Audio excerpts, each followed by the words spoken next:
A wing scapula looks like an angel wing and happens when the shoulder blades stick out from the rib cage. If this is a postural issue because of a weakness or instability, then there are some exercises and stretches we can do to fix this problem. My name is Roxana with Valach Fitness, and today I have for you 5 stretches for winged scapula. Let's get going!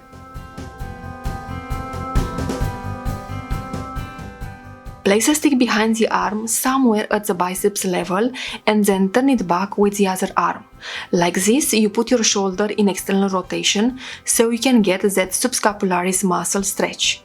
Subscapularis muscle has a function to internally rotate the shoulder, so if you want to stretch this muscle, you need to externally rotate the shoulder.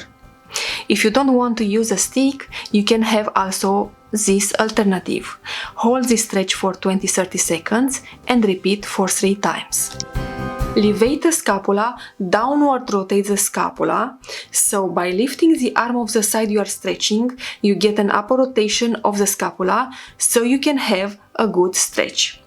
Now, if I want to stretch my left side, I raise my left arm with the elbow pointing to the ceiling and the hand placed behind my head. I gently push my head down at a 45-degree angle. You can use also this alternative if it feels more comfortable, but as you notice, you need to lift the arm of the side you are stretching. You can do this stretch from a kneeling position. So if you want to stretch your right side, you reach out and to a left angle as far as you can and twist away a little bit.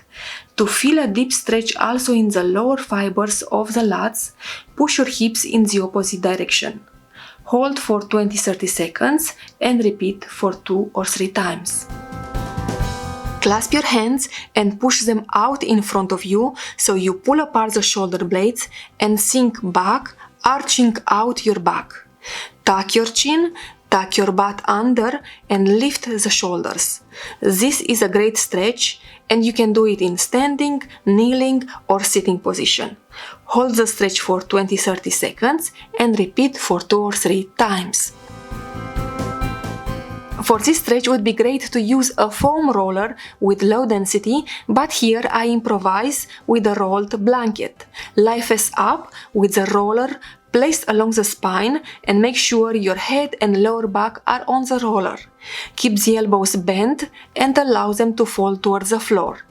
In order to target the pec minor, the elbows should be up farther to your head. Allow the scapula to relax around the foam roller, so you retract and depress the shoulder blades around the roller. As an alternative, I use this small roller to support my head and thoracic spine, but ideal is to support the entire spine. Relax in this position for 20-30 seconds and repeat for 2 or 3 times. If you found this video helpful, you may share it, and if you have any questions or suggestions, let me know in the comments area. Thanks for watching and I'll see you in my next video.